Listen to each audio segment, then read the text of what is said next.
الحمد لله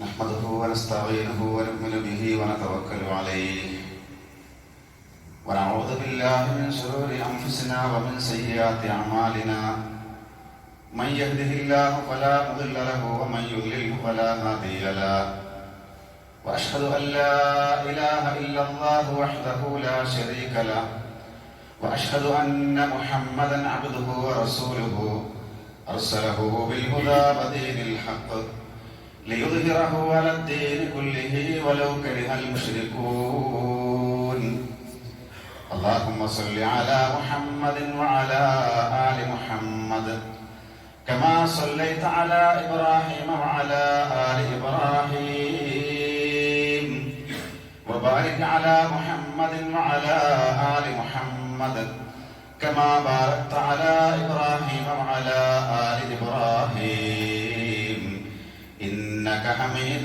مجيد أما بعد فإن خير الكلام كلام الله وخير الحديث كتاب الله وخير الهدي هدي محمد صلى الله عليه وسلم وشر الأمور محدثاتها وكل محدثة بدعة فكل بدعة ضلالة فكل ضلالة في النار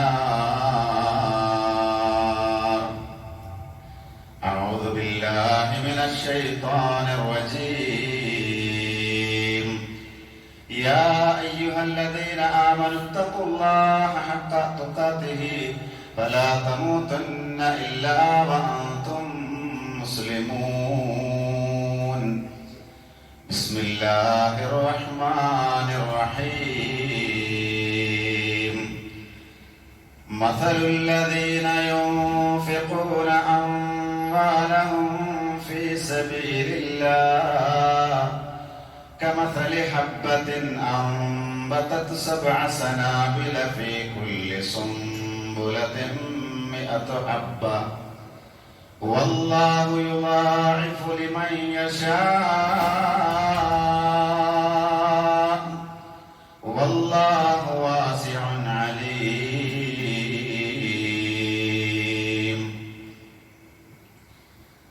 സ്നേഹമുള്ള സത്യവിശ്വാസികളെ, സത്യവിശ്വാസിനികളെ, സർവ്വലോക പരിപാലകനായ അള്ളാഹുവിന്റെ നിയമങ്ങളും നിർദ്ദേശങ്ങളും ജീവിതത്തിന്റെ എല്ലാ മേഖലകളിലും കഴിവിന്റെ പരമാവധി പാലിച്ചുകൊണ്ട് ജീവിതം ക്രമീകരിക്കുവാൻ ഞാനും നിങ്ങളും കടപ്പെട്ടവരാണ് എന്ന് ഉണർത്തുകയാണ്.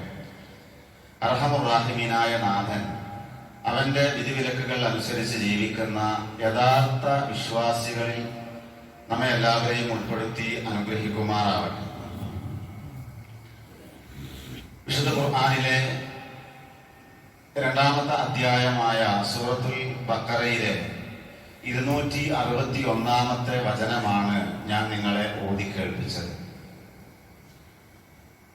മസലുല്ലദീന യുൻഫിഖൂന അംവാലഹും ഫീ സബീലില്ലാഹ്, അല്ലാഹുവിന്റെ മാർഗത്തിൽ സമ്പത്ത് ചിലവഴിക്കുന്നവരുടെ ഉപമ കമസലി ഹബ്ബത്തിൻ, ഒരു ധാന്യമണിയുടെ ഉപമയാണ്. അംബതത് 7 സനാബില, അത് മുളച്ച് 7 ധാന്യക്കതിരുകൾ ഉണ്ടായി. ഫീ കുല്ലി സുംബുലത്തിൻ 100 ഹബ്ബ, ഓരോ കതിരിലും 100 ധാന്യമണികൾ ഉണ്ടാവുകയും ചെയ്തു. വല്ലാഹു യുദാഇഫുഹു ലിമൻ യശാ, അല്ലാഹു ഉദ്ദേശിക്കുന്നവർക്ക് അവൻ ഇരട്ടിയായി നൽകും. വല്ലാഹു വാസിഉൻ അലീം, അല്ലാഹു ധാരാളം കഴിവുള്ളവനും അറിവുള്ളവനുമാണ്. അല്ലാഹുവിന്റെ മാർഗത്തിൽ സമ്പത്ത് ചെലവഴിക്കുന്നവന്റെ ഉപമയാണ് ഈ ആയത്തിലൂടെ അല്ലാഹു തആല നമ്മെ പഠിപ്പിക്കുന്നത്. വിവിധങ്ങളായ വിഷയങ്ങളെ മനുഷ്യർക്ക് മനസ്സിലാകാൻ തക്ക രൂപത്തിൽ ധാരാളക്കണക്കിന് ഉപമകൾ വിശുദ്ധ ഖുർആനിലൂടെ അല്ലാഹു നമ്മെ പഠിപ്പിക്കുന്നുണ്ട്. അതിൽപ്പെട്ട ഒരു ഉപമയാണ് ഇത്. ഒരു ധാന്യം അത് മുളച്ച് അതിൽ നിന്ന് 7 കതിരുകൾ ഉണ്ടായി. ഓരോ കതിരിലും 100 ധാന്യമണികൾ ഉണ്ടായി തീർന്നാൽ അതിന്റെ അർത്ഥം 700 ഇരട്ടിയായി അത് മാറി എന്നതാണ്. നല്ല മാർഗത്തിൽ ധനം ചെലവഴിക്കുന്നവന് അല്ലാഹു തആല ഇരട്ടികളായിട്ട് തിരിച്ചു കൊടുക്കും എന്നാണ് ഈ പറഞ്ഞതിന്റെ അർത്ഥം. ഒരു കർഷകൻ ധാരാളം അധ്വാനം ചെലവഴിക്കുന്നുണ്ട് തന്റെ കൃഷിക്ക് വേണ്ടിയിട്ട്. നിലം അത് ശരിയാക്കണം, വളം ചേർക്കണം, വെള്ളം നനക്കലുമൊക്കെയായി ധാരാളം അധ്വാനം അയാൾ അധ്വാനിക്കാറുണ്ട്. എന്നാൽ മാത്രമേ അയാൾക്ക് അതിൽ നിന്ന് തിരിച്ചു കിട്ടുകയുള്ളൂ. എന്നാൽ ഇവിടെ അല്ലാഹു തആല പറയുന്നത് അവൻ വിത്തിറക്കിയാൽ മാത്രമാണ്, ബാക്കിയുള്ളതെല്ലാം അല്ലാഹു തആല ചെയ്യും. ബുഖാരിയും മുസ്ലിമും ഉദ്ധരിക്കുന്ന ഒരു ഹദീസിൽ നബി സല്ലല്ലാഹു അലൈഹി വസല്ലം പറയുന്നത്, മൻ തസദ്ദഖ ബിഅദ്ലി തംറത്തിൻ, ഒരു കാരക്കയോളം ആരെങ്കിലും സ്വതക്ക ചെയ്താൽ, ഒരു കാരക്കയോളം ആരെങ്കിലും സ്വതക്ക ചെയ്താൽ, മിൻ കസ്ബിൻ തയ്യിബിൻ, അവന്റെ നല്ല സമ്പാദ്യത്തിൽ നിന്ന്. ഒരാൾ സ്വതക്ക ചെയ്യും, പക്ഷെ ഒരാളുടെ നല്ല സമ്പത്തിൽ നിന്ന് ഒരു കാരക്കയോളം ഒരാൾ സ്വതക്ക ചെയ്താൽ, എന്തിനാണ് പ്രവാചകൻ പഠിപ്പിക്കുന്നത്, വലാ യഖ്ബലുല്ലാഹു ഇല്ല ത്വയ്യിബ, നല്ല സമ്പാദ്യം മാത്രമേ അല്ലാഹു സ്വീകരിക്കുകയുള്ളൂ. നല്ലതിൽ നിന്നാണ് നമ്മൾ നൽകേണ്ടത്.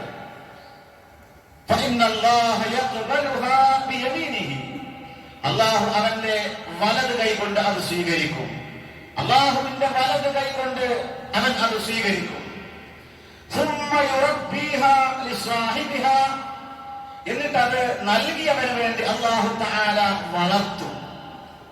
കമാ യുറബ്ബി അഹദുകും ഫലുവഹു, നിങ്ങൾ നിങ്ങളുടെ ഒട്ടകക്കുട്ടിയെ വളർത്തുന്നത് പോലെ അതിനെ അല്ലാഹു തആല വളർത്തും. ഹത്താ തകൂന മിസ്ലൽ ജബൽ, അങ്ങനെ അത് ഒരു പർവ്വതത്തോളം ആകുന്നത് വരെ അല്ലാഹു അത് വളർത്തിക്കൊണ്ടേയിരിക്കും. അല്ലാഹുവിന്റെ മാർഗ്ഗത്തിൽ നമ്മൾ നൽകുന്ന ധനം അത് ഹലാലായ സമ്പാദ്യത്തിൽ നിന്ന് മാത്രമായിരിക്കണം, അല്ലാത്തത് അല്ലാഹു സ്വീകരിക്കുകയില്ല എന്നാണ് നമ്മൾ മനസ്സിലാക്കേണ്ടത്. സഹോദരങ്ങളെ, അത് നൽകാൻ നമുക്ക് സാധ്യമാണോ അല്ലേ എന്നാണ് ഞാൻ നിങ്ങളും ചിന്തിക്കേണ്ടത്. അല്ലാഹു തന്ന ആയുസ്സും ആരോഗ്യവും അറിവും എല്ലാം ഉപയോഗിച്ച് നമ്മൾ സമ്പാദിക്കുന്നുണ്ട്. അല്ലാഹു നമുക്ക് ഒരുപാട് അനുഗ്രഹങ്ങൾ നൽകിയിട്ടുണ്ട്. പക്ഷെ ആ നൽകിയ അനുഗ്രഹത്തിൽ നിന്ന് റബ്ബിന്റെ മാർഗത്തിൽ നൽകാൻ നമുക്ക് സാധിച്ചിട്ടുണ്ടോ? നമ്മുടെ ഭൗതികമായ കൗതുകങ്ങൾക്ക് വേണ്ടി നമ്മൾ ചെലവഴിക്കുന്ന സംഖ്യ എത്രയാണ്? നമ്മുടെ മറ്റുള്ള ആവശ്യങ്ങൾക്കും അതുപോലെ തന്നെ അനാവശ്യങ്ങൾക്കും അത്യാവശ്യങ്ങൾക്കുമൊക്കെ നമ്മൾ ചെലവഴിക്കുന്ന സമ്പത്ത് എത്രയാണ്? എന്നാൽ നമുക്ക് ഇരട്ടിയായി തിരിച്ചു തരും എന്ന് പറയുന്ന നമ്മുടെ ഹലാലായ സമ്പത്തിൽ നിന്ന് എന്തെങ്കിലും നൽകാൻ നമുക്ക് സാധിച്ചിട്ടുണ്ടോ എന്ന് ആലോചിച്ചു നോക്കൂ. ഞാൻ നിങ്ങളും നിൽക്കുന്നത് ഒരു കാലവർഷക്കെടുതിയുടെ പശ്ചാത്തലത്തിലാണ്. ഒരുപാട് ആളുകളുടെ വീടുകളിലേക്ക് വെള്ളം കയറി. ജോലി ചെയ്ത് നിത്യവൃത്തി വരുത്തിയിരുന്ന ആളുകൾക്ക് ജോലിക്ക് പോകാൻ കഴിയാതെയായി.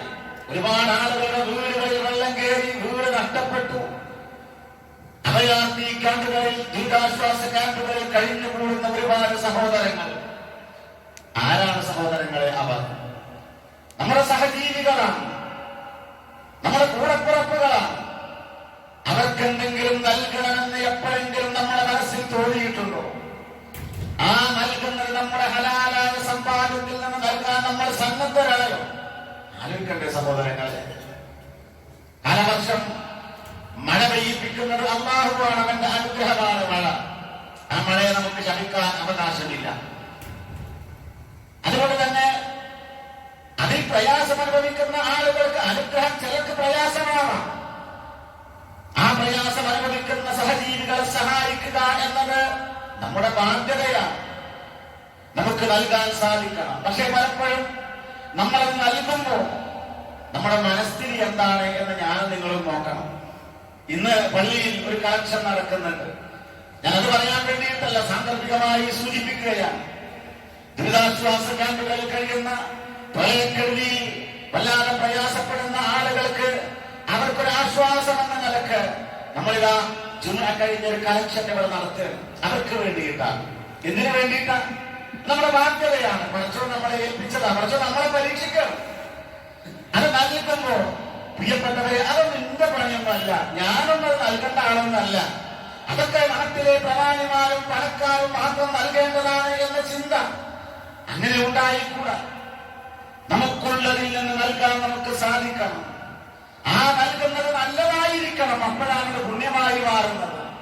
നിങ്ങൾ ആലോചിച്ച് നോക്കൂ, നമ്മളത്തരം പദ്ധതികൾക്ക് വേണ്ടി ഒരു 500 രൂപ നൽകാൻ തീരുമാനിച്ചു എന്ന് വിചാരിക്കുക. നമ്മുടെ പോക്കറ്റില് 2 500-ന്റെ നോട്ടുണ്ട്. ഒന്ന് പഴയതുമാണ്, ഒന്ന് പുതിയതുമാണ്. ഒന്ന് അല്പം മുഷിപ്പുണ്ട്, പക്ഷെ നല്ല ഫ്രഷ് നോട്ടാണ്, പുതിയതാണ്. നമ്മൾ ഏതാണ് നൽകുക? ആ പുതിയത് അവിടെ വെച്ച് പഴയത് നമ്മൾ നൽകും. മനുഷ്യന്റെ സ്വഭാവമാണ്. പുതിയതിന് മൂല്യം കൂടുതലുണ്ടോ? ഇല്ല. പഴയതിന് മൂല്യം കുറവുണ്ടോ? ഇല്ല. മനുഷ്യന്റെ മനസ്സാണ്. ഉള്ളത് നല്ലത് കൊടുക്കാൻ മനുഷ്യന് സാധ്യമാകുന്നില്ല. എന്നാൽ അല്ലാഹു പറഞ്ഞത് എന്താ? ലൻ തനാലുൽ ബിർറ ഹത്താ തുൻഫിഖൂ മിമ്മാ തുഹിബ്ബൂൻ. നിങ്ങൾ ഇഷ്ടപ്പെട്ടതിൽ നിന്ന് നൽകുന്നത് വരെ നിങ്ങൾക്ക് പുണ്യം നേടാൻ സാധിക്കുകയില്ല. ഇഷ്ടപ്പെട്ടത് നൽകാൻ സാധിക്കണം, നല്ലത് നൽകാൻ സാധിക്കണം. അപ്പോഴാണ് അല്ലാഹു ഇഷ്ടപ്പെടുന്നത്, അല്ലാഹു സ്വീകരിക്കുന്നത്, അത് പുണ്യമായി മാറുന്നത് എന്നാണ്. അങ്ങനെയാണെങ്കിൽ സഹോദരങ്ങളെ, അല്ലാഹു തആല അത് നമുക്ക് വേണ്ടി വളർത്തുമെന്നാണ്. നമുക്ക് വേണ്ടി വളർത്തും. നമ്മൾ നൽകിയത് അല്ല വളർത്തും. നമുക്കത് പരലോകത്ത് ഉപകാരമുള്ളതാകും. വിശുദ്ധ ഖുർആൻ സൂറത്തുൽ ബഖറയിലെ 245-ാം വചനത്തിൽ അല്ലാഹുവിന്റെ മാർഗത്തിൽ ധനം ചെലവഴിക്കുന്നത് അല്ലാഹുവിന്റെ കടം കൊടുക്കുന്നതിനോട് ഉപമിച്ചതായിട്ട് നമുക്ക് കാണാൻ സാധിക്കും. കൊടുത്താലേ പടച്ചോട് കടം കൊടുക്കുകയാണ്, റബ്ബിന് കടം കൊടുക്കുകയാണ്. കാരണം അല്ലാഹു പറഞ്ഞത് മന്നല്ലദീ യുഖിറുല്ലാഹ ഖർളൻ ഹസന.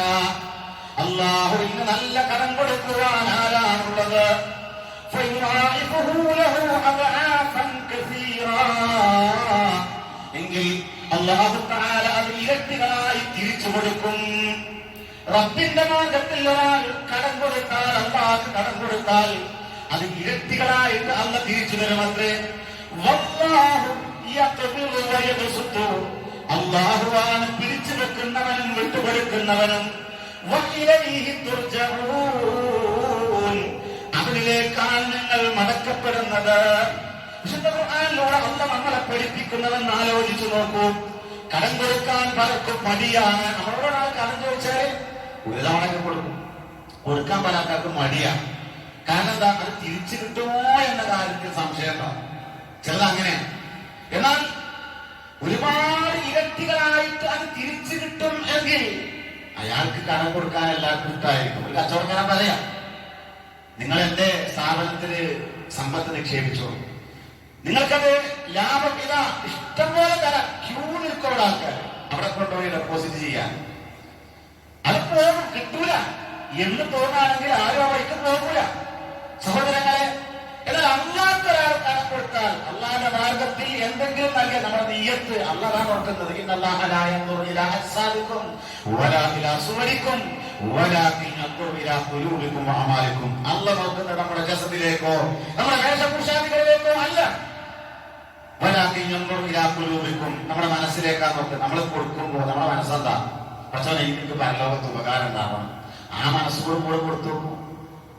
അതല്ലാതെ ഒരാൾ കളക്ഷന് വേണ്ടി വരുമ്പോ എന്നും പിരിവര എന്താ റെസീറ്റ് ബുക്ക് ചെയ്ത് ഇങ്ങനെ ഇറങ്ങുക. വല്ലാത്തൊരു പ്രയാസമാണ്, നീരസം ഉണ്ടാവരുത്. ഇതെനിക്ക് പരലോകത്തേക്കുള്ളതാണ്. റബ്ബിന്റെ മാർഗത്തിൽ നൽകാൻ നമുക്ക് സാധിക്കണം. അങ്ങനെ കടം കൊടുത്താൽ അല്ലാഹു അത് ഇരട്ടിയാക്കി നമുക്ക് തിരിച്ചു തരും. മാത്രമല്ല, അതുപോലെ തന്നെ അല്ലാഹ് ഈ വിഷയവുമായി ബന്ധപ്പെട്ട് മറ്റൊരു ഉപമ കൂടി നമുക്ക് പഠിപ്പിച്ചു തന്നു. അതെന്താ? ഒരിക്കലും നഷ്ടം സംഭവിക്കാത്ത ഒരു കച്ചവടത്തോട് ഖുർആൻ പറഞ്ഞു. സൂറത്തുൽ ഫാത്തിറയിലെ 29-ാമത്തെ വചനം അല്ലാഹു തആല പഠിപ്പിച്ചത് ഇന്നല്ലദീന യത്ലൂന കിതാബല്ലാഹ്, തീർച്ചയായും അല്ലാഹുവിന്റെ ഗ്രന്ഥം പാരായണം ചെയ്യുന്നവർ, വഅഖാമുസ്സലാത്ത്, നമസ്കാരം നിർവഹിക്കുകയും ചെയ്യുന്ന ആളുകൾ, വഅൻഫിഖൂ മിമ്മാ റസഖനാഹും, സിർറൻ വഅലാനിയ. അല്ലാഹു തആല പറയുന്നത്, നാം കൊടുത്തിട്ടുള്ളതിൽ നിന്ന് രഹസ്യമായും പരസ്യമായും ചെലവഴിക്കുകയും ചെയ്യുന്ന ആളുകൾ, അല്ലാഹു നൽകിയ സമ്പത്തിൽ നിന്ന് രഹസ്യമായും പരസ്യമായും ചെലവഴിക്കുകയും ചെയ്യുന്ന ആളുകൾ, അവരെ സംബന്ധിച്ച് അല്ലാഹു പറയുന്നത് യർജൂന തിജാറതൻ ലൻ തബൂർ, ഒരിക്കലും നഷ്ടം സംഭവിക്കാത്ത ഒരു കച്ചവടമാണ് അവൻ ചെയ്യുന്നത്. റബ്ബ് നൽകിയ സമ്പത്ത്, തൃപ്തിപ്പെട്ട റബ്ബ് നൽകിയ ആ നിഅമത്ത് അത് ഉപയോഗിച്ച് രഹസ്യമായും പരസ്യമായും ദാനധർമ്മങ്ങൾ ചെയ്യുന്ന ആളുകൾ, നിയ്യത്ത് നന്നാക്കിക്കൊണ്ട് റബ്ബിന്റെ മാർഗ്ഗത്തിൽ നൽകുന്ന ആളുകൾ. പ്രിയപ്പെട്ടവരെ, ഇന്നത്തെ ഈ ഖുതുബയും കഴിഞ്ഞ് ജുമുഅയും കഴിഞ്ഞ് തിരിച്ചു പോകുമ്പോ അതേ ദുരിതാശ്വാസ നിധിയിലേക്ക് നമ്മൾ ആ ബക്കറ്റിൽ പണം നിക്ഷേപിക്കുമ്പോ നമ്മുടെ മനസ്സിലുണ്ടാകുന്ന ചിന്ത എന്താണെന്ന് റബ്ബ് നോക്കുകയാണ്. അങ്ങനെ ആത്മാർത്ഥമായി റബ്ബിന്റെ മാർഗ്ഗത്തിൽ നമ്മൾ ചെയ്യുന്ന ആ ഒരു കച്ചവടമുണ്ടല്ലോ,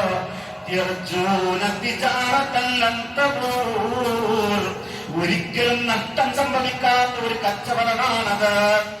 അല്ലാതെ തിരിച്ചു തരും, ഇരട്ടിയാക്കി തരും, കൂടുതൽ നൽകുമെന്നാണ് സൂറത്തുൽ ഫാത്തിറിലെ 29-ാമത്തെ വചനത്തിൽ അല്ലാഹു തആല പഠിപ്പിക്കുന്നത്.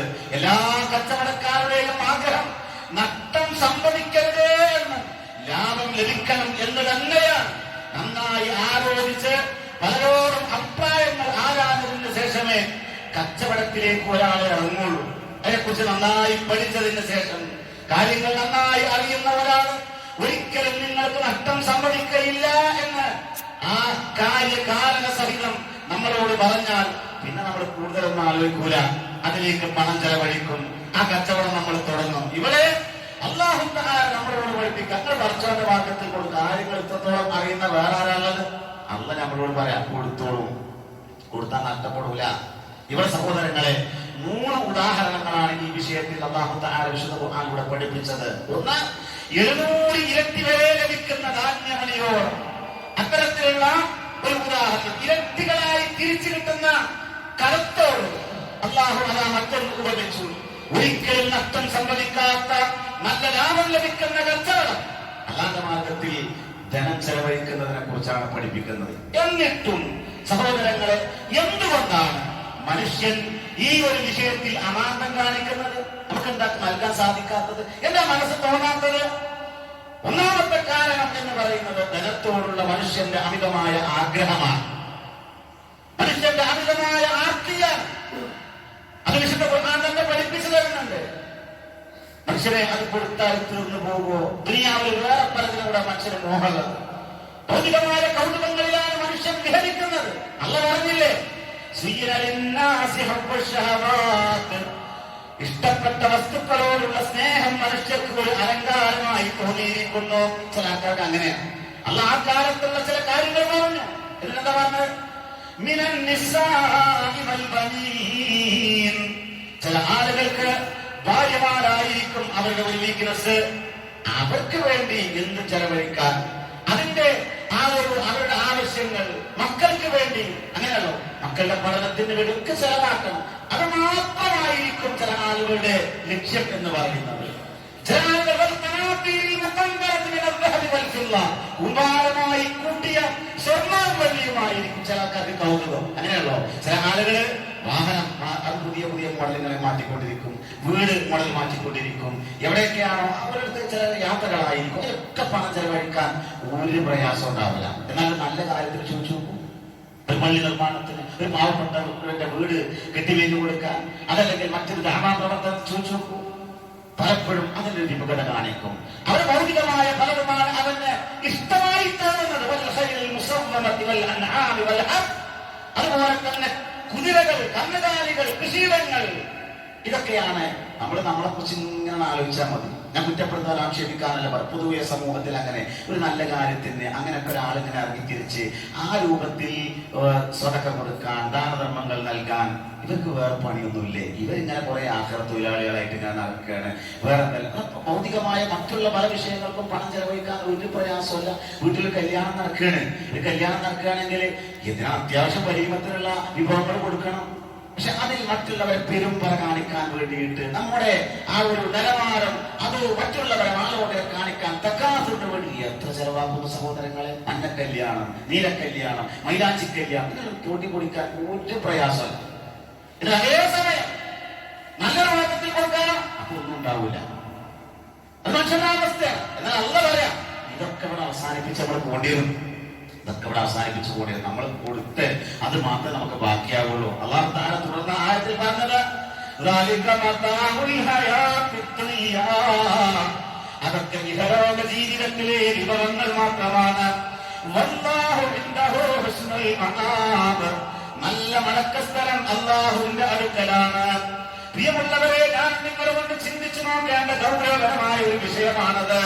എത്ര കാലമായി ഞാൻ നിങ്ങളും ഈ ഭൂമിപ്പുറത്ത് ജീവിക്കാൻ തുടങ്ങിയിട്ട് മക്കൾക്ക് വേണ്ടി നമ്മളൊക്കെ ചെലവഴിച്ചുമ്പോൾ നമ്മുടെ ബാധ്യത തന്നെയാണ്.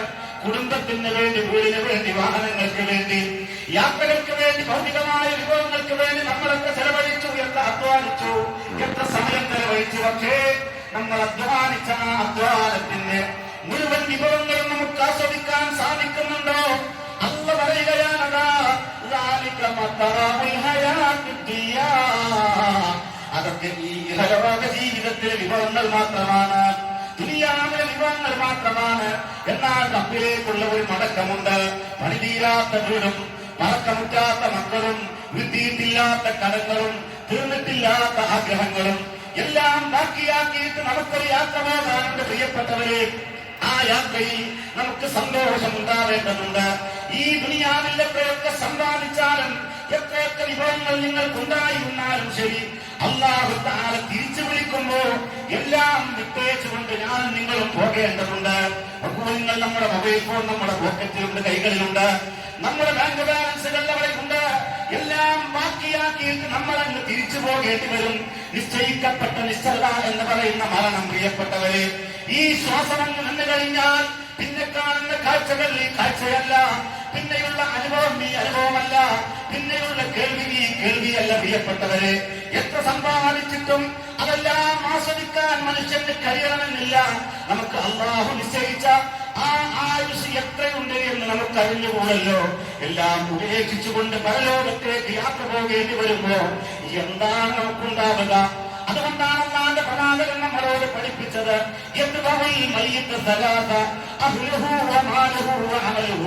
ഒരു മയ്യത്തിനെ അതാ 3 കാര്യങ്ങൾ പിന്തുടരുകയാണ്. എന്നെയും നിങ്ങളെയും അതാ മരിപ്പിക്കുന്ന ആ മലക്ക് വന്ന് റൂഹ് പിടിച്ചു പോകുമ്പോ പിന്നെ അതാ ആ മയ്യത്തിനെ അനുഭവിക്കുന്ന 3 വിഭാഗം ആളുകൾ. ഒന്ന് അവന്റെ കുടുംബമാണ്. ആ കുടുംബം വരുന്ന പേരുവരെ പ്രിയപ്പെട്ടവരെ കുളിപ്പിച്ച് വൃത്തിയാക്കി കഫൻ ചെയ്തിട്ട് മിഹ്റാബിൽ കൊണ്ടുവന്ന് വെക്കുമ്പോ വിതുമ്പിക്കരഞ്ഞുകൊണ്ട് മയ്യത്ത് നമസ്കരിച്ച് അതാ താഴ്ചയിലേക്ക് നമ്മളെ കാത്തിവെക്കുമ്പോ ബിസ്മില്ലാഹി അലാ മില്ലത്തി റസൂലില്ലാഹ് എന്ന് പറഞ്ഞ് ആ ചെറിയ കുഴിയിലേക്ക് നമ്മളെ അങ്ങ് മാറ്റിവെക്കുന്നു. പിന്നീട് ആ 3 കല്ലുകൾ വെച്ച് അതേ 3 മണ്ണും വാരിയിട്ട് തസ്ബീഹും ചൊല്ലിയിട്ട് കുടുംബക്കാർ അവിടെ നിന്ന് തിരിച്ചു പോരുന്നു. അതുപോലെ തന്നെ മറ്റൊന്ന് നമ്മുടെ സമ്പത്താണ്. പ്രിയപ്പെട്ടവരെ, നമ്മുടെ മകനാണ് ആ കബറിലേക്ക് നമ്മളെ ഇറക്കി വെക്കുന്നതെങ്കിൽ, വേണ്ടപ്പെട്ടവരാണ് ഇറക്കി വെക്കുന്നതെങ്കിൽ, ആ മകന്റെ പോക്കറ്റിൽ നിന്നെങ്ങാനും ആ കബറിലേക്ക് നമ്മളെ ഇറക്കി വെക്കുന്ന സമയത്ത് 1 രൂപയുടെ നാണയം എങ്ങാനും ആ കബറിലേക്ക് ചാടിയാൽ എന്റെ വാപ്പാക്ക് ഉപകരിക്കുമെങ്കിൽ അവിടെ കിടക്കട്ടെ, എന്റെ ഉമ്മാക്കന് ഉപകരിക്കുമെങ്കിൽ അവിടെ കിടക്കട്ടെ എന്ന് വെക്കുകയില്ല. അതുപോലും തിരിച്ചെടുക്കുകയാണ് നമ്മുടെ സമ്പത്തും അവിടെ നിന്ന് തിരിച്ചു പോരുന്നു. എന്നാൽ അല്ലാഹുവിന്റെ പ്രവാചകൻ പറഞ്ഞത്, അതേ സഹോദരങ്ങളെ, അവന്റെ കർമ്മങ്ങൾ മാത്രമാണ് അവന് ബാക്കിയാവുക. ആ കർമ്മങ്ങൾ മാത്രമേ നമുക്ക് ബാക്കിയാവുള്ളൂ. എന്താണുള്ളത് നമ്മൾ ആലോചിക്ക സഹോദരങ്ങളെ. ആ തിരിച്ചു പോരുന്ന സമ്പത്തിനും അതുപോലെ വീട്ടുകാർക്കും വേണ്ടിയാണ് നമ്മൾ നമ്മുടെ ജീവിതം മുഴുവൻ ചെലവഴിച്ചത്. നമ്മളെ കൂടെ പോരില്ല, അമല് മാത്രമാണ് ഉണ്ടാവുക. അതുകൊണ്ട് സഹോദരങ്ങളെ, നമ്മുടെ ആ അമലിന്റെ വിഷയത്തിൽ പലപ്പോഴും നമുക്ക് ശ്രദ്ധയില്ലാതെ പോവുകയാണ്. ദാനധർമ്മത്തോട് വിമുഖത കാണിക്കാനുള്ള 2ാമത്തെ കാരണം, കൊടുത്താൽ അത് നഷ്ടപ്പെട്ടു പോകില്ലേ എന്ന ചിന്തയാണ് പല ആൾക്കാർക്കും. കൊടുത്താൽ അത് കഴിഞ്ഞു പോകൂലേ? സഹോദരങ്ങളെ, സൂചിപ്പിക്കാനുള്ളത്, റബ്ബിന്റെ മാർഗത്തിൽ നമ്മൾ സമ്പത്ത് കൊണ്ട് ചെലവഴിക്കണം. അതുപോലെ തന്നെ നമ്മൾ കൃത്യമായി നമ്മുടെ അമലുകൾ കൊണ്ട്, സമയം കൊണ്ട്, ആയുസ് കൊണ്ട്, അള്ള തന്ന അനുഗ്രഹങ്ങൾ കൊണ്ടൊക്കെ നമ്മൾ ചെലവഴിക്കാൻ നമുക്ക് സാധിക്കണം എന്നത് തന്നെയാണ്. സാധിക്കുന്നുണ്ടോ എന്ന് ആലോചിക്കുക. നമ്മൾ ഓരോരുത്തരും ആലോചിക്കേണ്ട വിഷയം. അമലുകൾ നമ്മൾ വർദ്ധിപ്പിക്കണം. ഈ സമയത്ത് നമ്മൾ മരണപ്പെട്ടു പോയാൽ എന്തായിരിക്കും അവസ്ഥ? ഉണ്ടോ എന്തെങ്കിലും? മക്കൾക്ക് വേണ്ടി ജീവിച്ചു, കുടുംബങ്ങൾക്ക് വേണ്ടി ജീവിച്ചു, നമ്മൾ ഒരുപാട് ആസ്വദിച്ചു. ഈ ആസ്വാദനങ്ങളെല്ലാം അവസാനിപ്പിക്കുന്ന മരണം നമുക്ക് വരാനുണ്ട്. ചോദ്യങ്ങളുണ്ട് ഖബറിലെ സഹോദരങ്ങളെ. ആ ചോദ്യങ്ങൾക്ക് മറുപടി പറയണമെങ്കിൽ കൃത്യമായി നമ്മളൊരു പുനർവിചിന്തനം നടത്തണം. പല ആളുകളും പരലോകവും പടച്ചോനെ കുറിച്ചൊക്കെ പറയുമ്പോൾ അതൊക്കെ വരുമ്പോൾ കാണാന്നുള്ള രൂപത്തിലല്ല സഹോദരങ്ങളെ. യാഥാർത്ഥ്യമാണത്, യാഥാർത്ഥ്യമാണ്. നരകം യാഥാർത്ഥ്യമാണ്, സ്വർഗം യാഥാർത്ഥ്യമാണ്, ഖബറിലെ ശിക്ഷയുണ്ട്, അവിടെ രക്ഷയുണ്ട്. അത് ലഭിക്കണമെങ്കിൽ നമ്മുടെ അമലുകൾ അത് നന്നാക്കണം. നമ്മുടെ സമ്പത്ത് റബ്ബിന്റെ മാർഗത്തിൽ നൽകാൻ കൃത്യമായി നമ്മൾ തയ്യാറാവണം. ശരീരം കൊണ്ടും സമ്പത്ത് കൊണ്ടും നമ്മുടെ ആയുസ് കൊണ്ട് റബ്ബിന്റെ മാർഗത്തിൽ ജിഹാദ് ചെയ്യാൻ നമ്മൾ ഓരോരുത്തരും തയ്യാറാണ്. ആ രൂപത്തിൽ റബ്ബിന്റെ മാർഗത്തിൽ കൃത്യമായി ചെലവഴിക്കുന്ന യഥാർത്ഥ മുത്തഖികളുടെ കൂട്ടത്തിൽ അല്ലാഹു തആല നമ്മെ ഏവരെയും ഉൾപ്പെടുത്തി അനുഗ്രഹിക്കുമാറാവട്ടെ. അഖൂലു ഖൗലി ഹാദാ അസ്തഗ്ഫിറുല്ലാഹ ലി വലക്കും ഫസ്തഗ്ഫിറൂ ഇന്നഹു ഹുവൽ ഗഫൂറുർ റഹീം.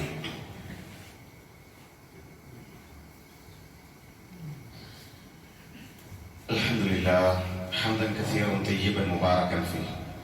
اللهم صل على محمد وعلى آل محمد كما صليت على إبراهيم وعلى آل إبراهيم إنك حميد مجيد. ഉസിക്കും വഇയ്യായ സാനിയം ബിത്തഖ്വ അല്ലാഹ്. ഒരിക്കൽ കൂടെ അല്ലാഹുവിനെ സൂക്ഷിച്ച് ജീവിക്കണമെന്ന് എന്നെയും നിങ്ങളെയും ഉപദേശിക്കുകയാണ്, ഓർമ്മപ്പെടുത്തുകയാണ്. ഇമാം അഹ്മദ് ഉദ്ധരിക്കുന്ന ഒരു ഹദീസ് ഇബ്നു അബ്ബാസ് റളിയല്ലാഹു അൻഹു റിപ്പോർട്ട് ചെയ്യുന്നത്, ഖാല റസൂലുള്ളാഹി സ്വല്ലല്ലാഹു അലൈഹി വസല്ലം ലൗ കാന ലിബ്നി ആദം വാദിയാനി മിൻ ദഹബിൻ. മനുഷ്യന് രണ്ട് താഴ്വര നിറയെ സ്വർണമുണ്ടെങ്കിൽ